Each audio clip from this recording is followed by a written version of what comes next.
Now, last week I preached about the depth of freedom that we have in God, and some people sent me some emails. So I figured to take the time today to clarify, what do I mean when I say that you can do literally whatever you want and God doesn't care? It sounds off-putting. It sounds like, nah, what? It doesn't sound right. But as we go through this study, I believe you will understand, and I believe it's going to help every one of us grab a little bit more of the horns of life that you live. So, imagine a world. Imagine a perfect world. A world where there has never been any sin, there has never been any suffering, there has never been any heartbreak, there has never been any rebellion. The world that God envisioned in the beginning. Harmony. Everything is in sync. Every single moment is a bliss. It's beautiful. And then God throws a wrench in all of it. He's like, you know what? I'm going to let them choose. Everything would be so much easier if we didn't have to choose. Right? If you don't have that option. If you simply, you know how it goes with honeydews? How many of you are familiar with honeydews? You know when your honey gives you a do list. So for us guys, just give me a list. Just give me a list. And I'm going to just follow the list. I go to the store. There is a list. Whatever we do, I got to take care of here's the list. And then you come to your spouse, and what's wrong? Nothing, everything is okay. I need my list. Like, give me the list. Otherwise, everything that says on the list is, I'm okay. High five. Yay. She's okay. That's okay. And that's how things get strained, right? Or no, even worse one. What did I do wrong? Just give me a list. What did I do wrong? If you don't know what you did wrong, then I don't have to tell you. You do that all the time to us. Just give us the list. If God just gave Adam and Eve the list, if He just gave Lucifer the list, He did, but He also gave them something else with the list. At the bottom of the list, there was a big, bold, capital letters printed out. This list is optional.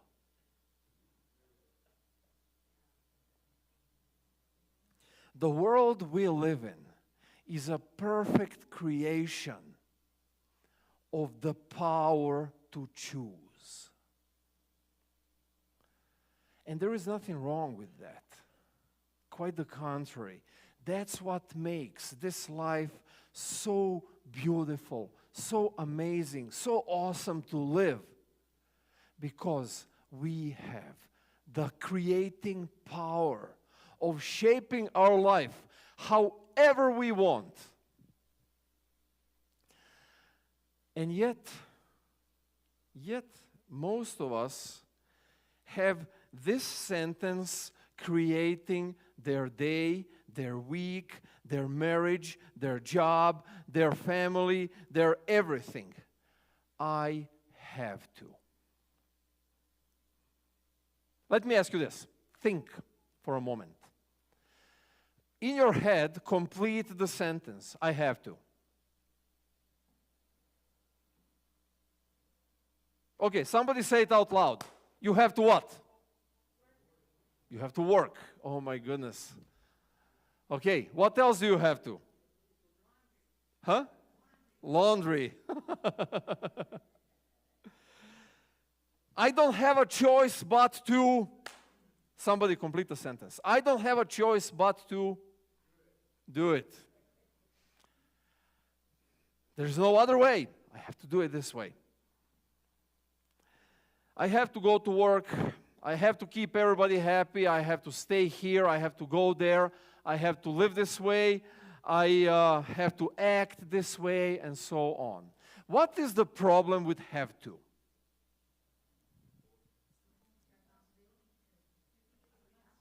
Sometimes you don't have, sometimes you simply have to do it. You don't have a choice, right? You don't have a choice. You have to do it. You have to work, right? Otherwise, who's going to pay the bills? You have to do the laundry. Otherwise, it's going to be not pleasant being around you. You have to this, you have to that. But here's the problem with you have to. There is a difference between I have to do this because I want certain things to happen, and I have to do this because I have no other choice. There is a difference between an empowered mentality and victim mentality. Very often, and very often much more in life, we feel like we are the victims of our life. Oh, well, you know, I made these choices back in the day, and right now I got to live with them. I'm a victim of my, or even worse, much worse. My parents raised me this way. Or these horrible things happened in my childhood. Or I was so unjustly treated, and now my life is the way it is. Victim mentality is what we tend to resort to justify doing nothing about the circumstances that we don't like, that we want to change. And the ultimate victim mentality is when we do that to God. When we say, God demands that we have to do this. God commanded that this is the only way to go. When we do that, we put ourselves in the state of spiritual victimhood. And this is what robs us of experiencing true spirituality that God intended for us. Let's go to the Bible. This is what I'm talking about. So, Deuteronomy chapter 30. You guys heard these verses so many times. Moses is talking to people.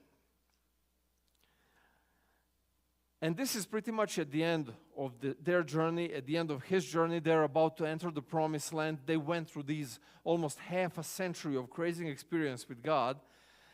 And Moses tells them, this day I call the heavens and the earth as witnesses against you, that I have set before you life and death, blessings and curses. So now choose life, so that you and your children may live, and that you may love the Lord your God, listen to his voice, and hold fast to him.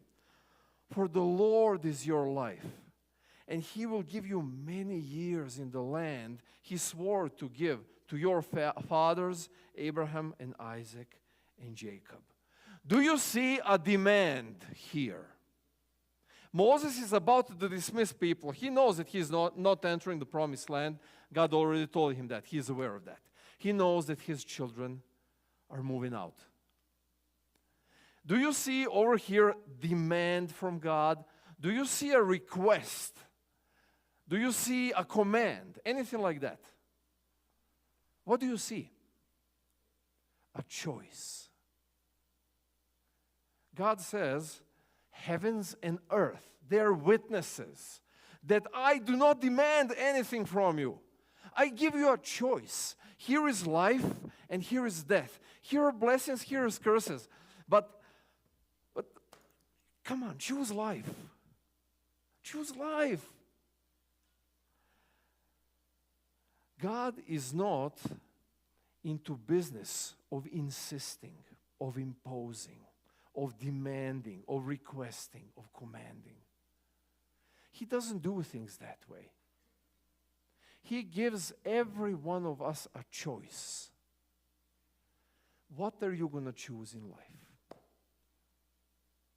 God or this world or whatever else, blessings or a curse.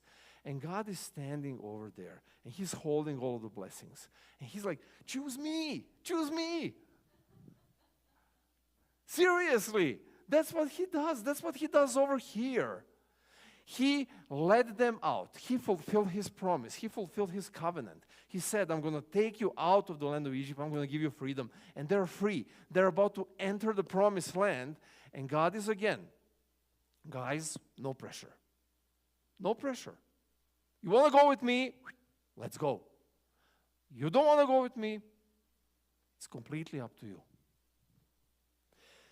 This is one superpower that we can overpower God with. Our power to choose. How is our life going to look like at every single moment? So, my first challenge for you today is this.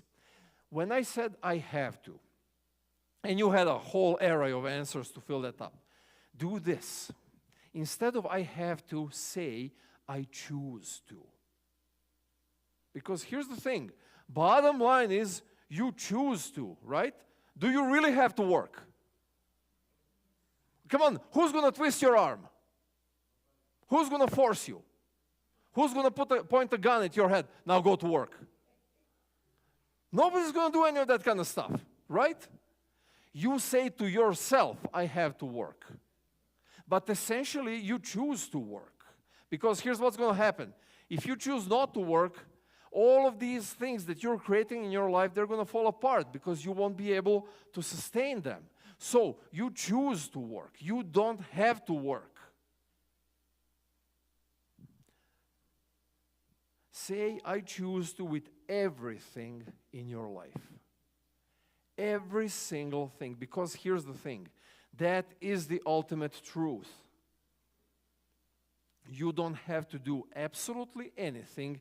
And the only one you're really accountable to for your life is yourself. Because you're making the choice. God is super excited over there hoping that you're going to make the right choice. And He tells you what the right choice is. It's like a cheat sheet in life. Where He's like, well, there is uncertainty in your future, but if you do this, some good things are going to happen. That's what God does. He kind of gives us these hints like, come on, choose this, choose good, choose me. But it's completely up to you. A challenge is every single day put before us. What are we going to choose? You can choose grace, you can choose violence. And that is seen in your commute to work. Right? You can choose love, you can choose irritation, and that is seen when you come back from work to your family.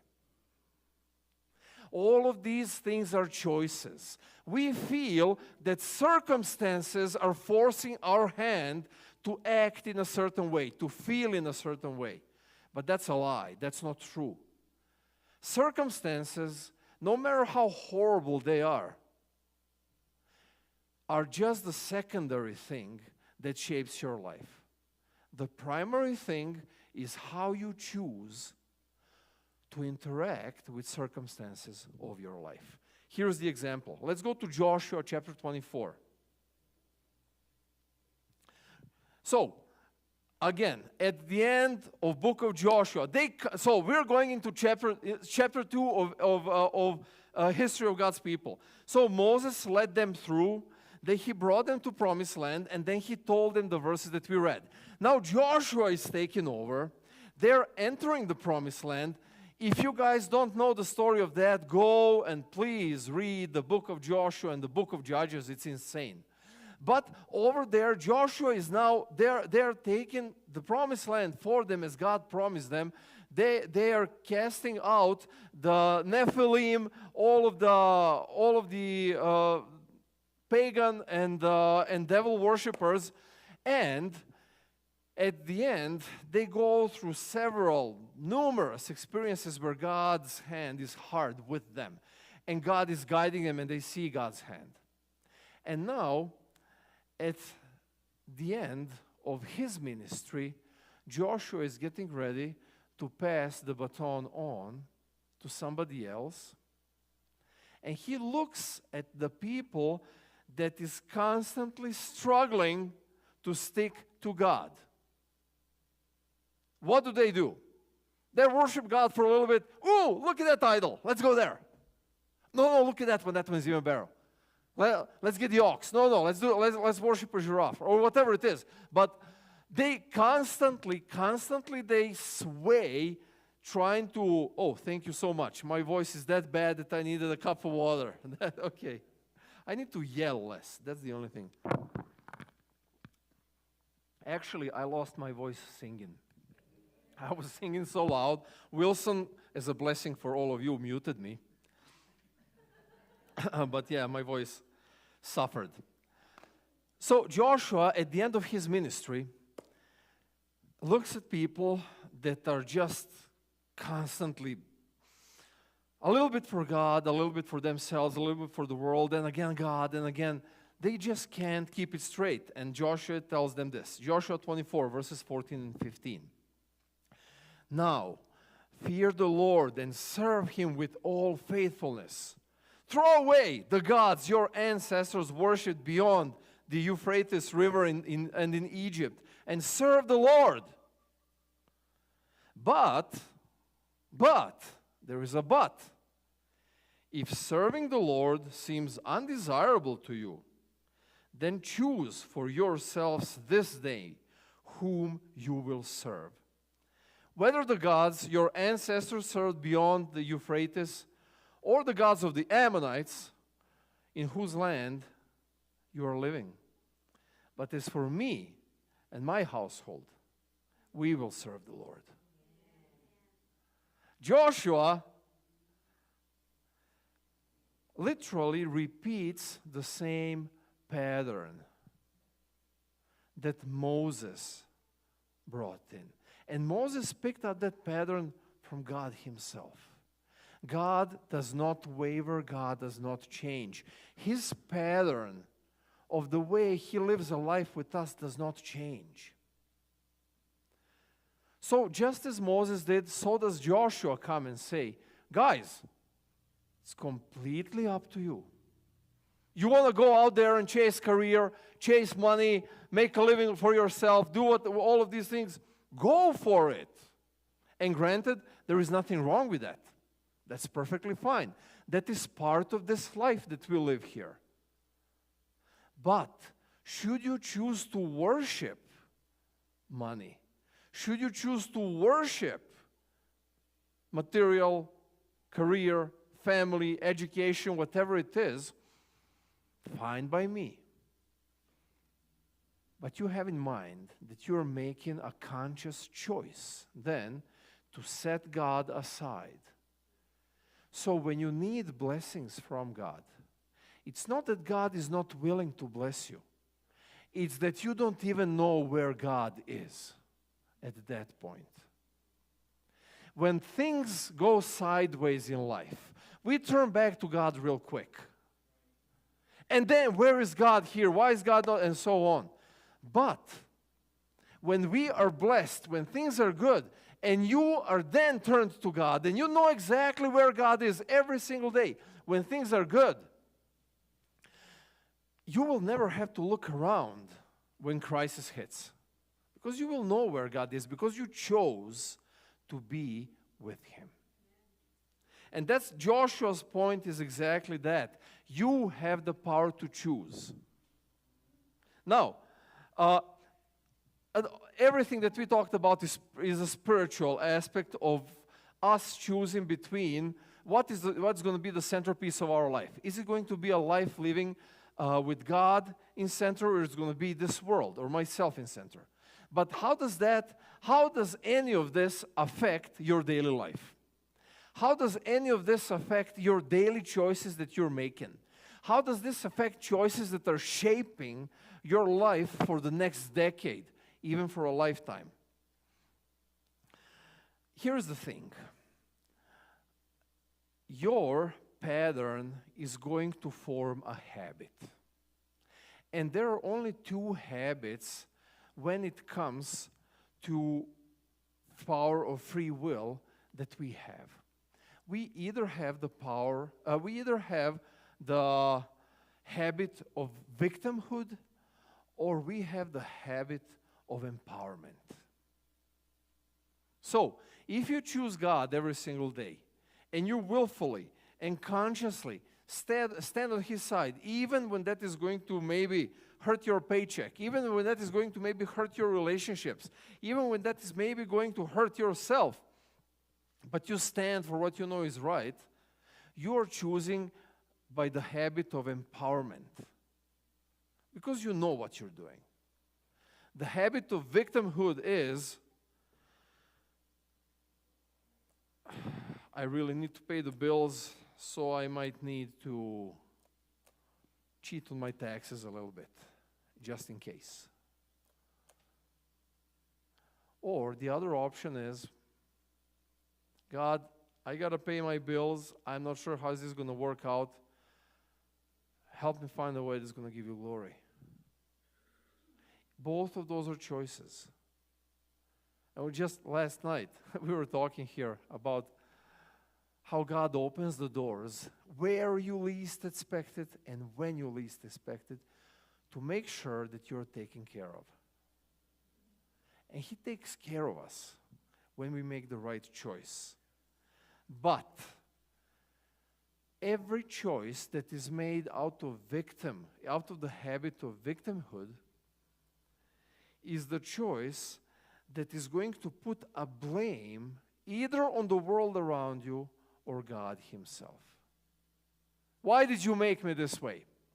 Why are you letting these things happen to me? Why am I not this? Why am I not that?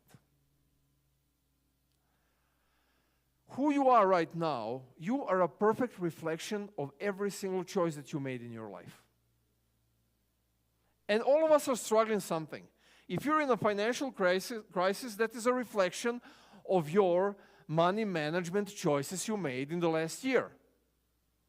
If you're in a relationship crisis, that is the consequence of the choices that you made in your relationship in the last year. If you're in a personal crisis, again, same thing. It's just a conclusion of everything you chose to do in the last year. So, in the same manner, you have the ability to turn the tables. If you choose the empowerment, you look at your life and say, okay, I need to fix my finances. I have to make better choices with my spending. And then you make that choice. People always ask, like, but how do I do that? And what is the stupidest possible answer that always works? Well, just do it. Just do it. I am so depressed. The stupidest answer is, well, don't be. Don't get me wrong. I went through my phase of depression in my late 30s, and it was really bad. I had all kinds of thoughts.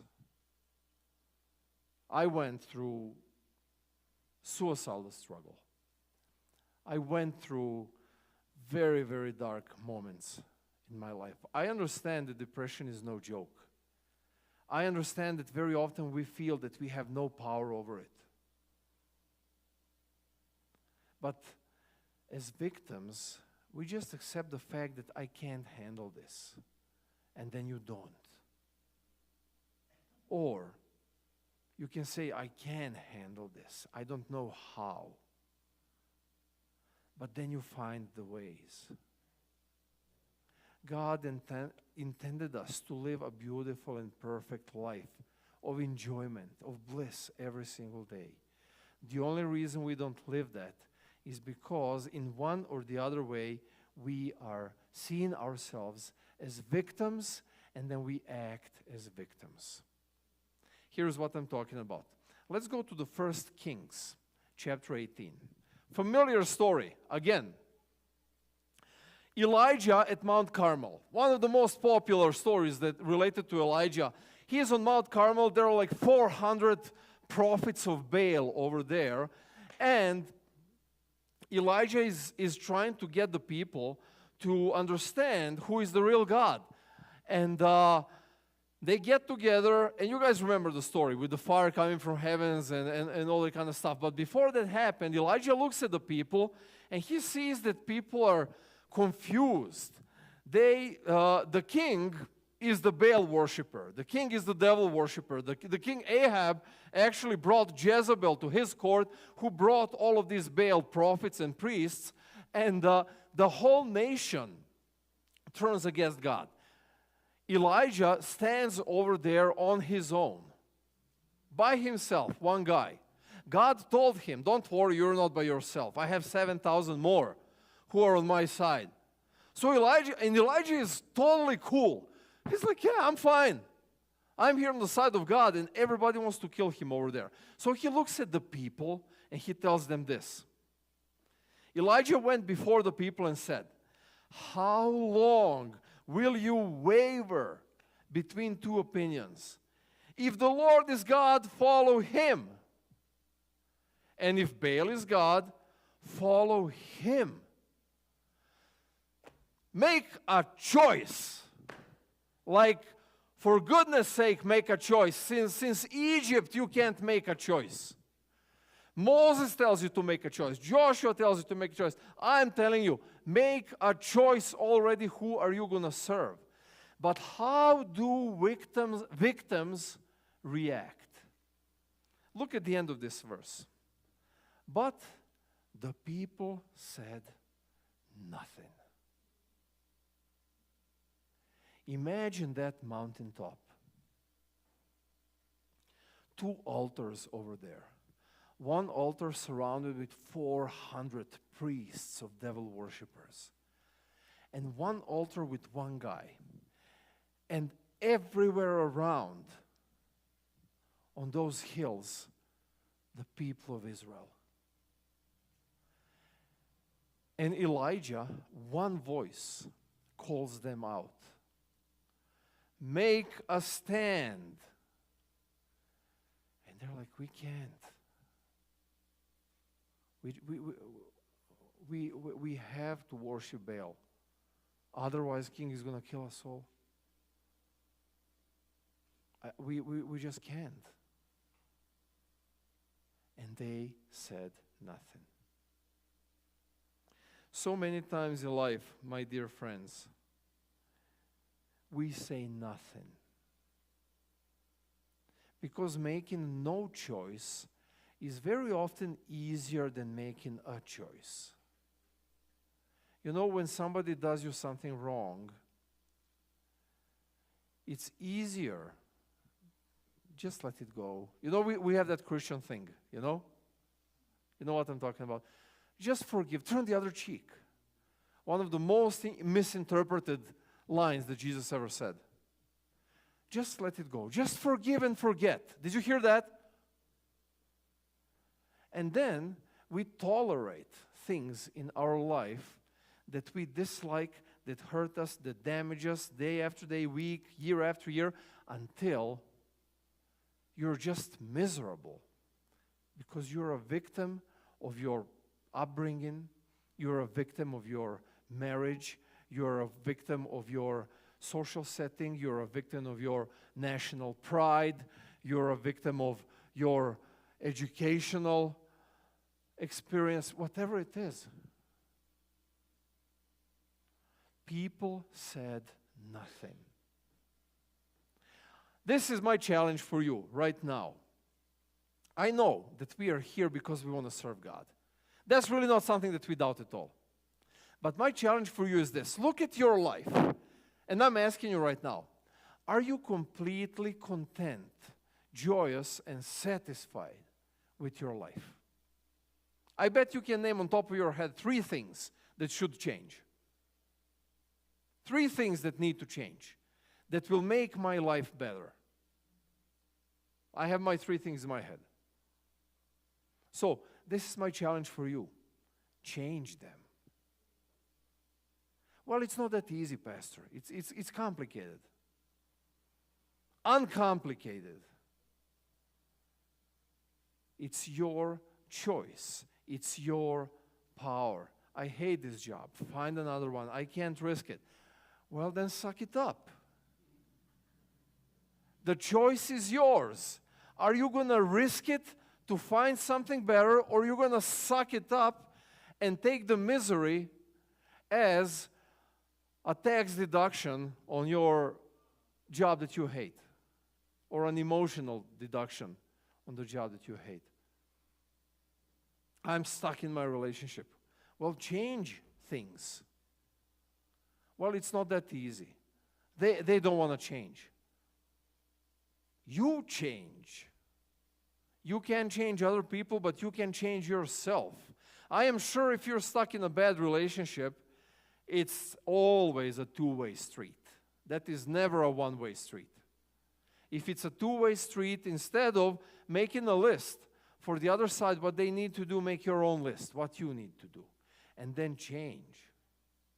The bottom line is you have the power that God gave you to make your life the best possible life you ever wanted to live. You're just not using that power. You say nothing. You are not a victim. You are not a victim of your life. You are a creator of your life.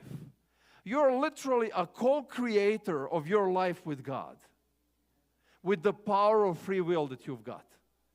Look at what happens. So, people said nothing. And then Elijah tells the Baal prophets, okay guys, come on, yeah. Well, you know, age before beauty or whatever he told them, I don't know. But he's like, you guys go first. That's fine. So, they put this tremendous effort to call on their gods to light up the fire on this altar. And nothing happens. And they cut themselves and they bleed and they cry and they yell. And then Elijah is like, hey, come on, yell louder. Maybe he's having lunch, maybe, he is literally, you can see that. He is literally he's teasing them over there. So it's the afternoon. They are done. Nothing happens. Elijah is like, Lord, now you show them. Fire comes down.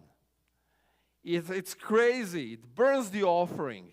It evaporates the water out of the canal that was filled with water over there. It burns down everything. People see the power of God in their life. And this is what happens to them. Then the fire of the Lord fell and burned up the sacrifice, the wood, the stones, and the soil. Imagine that.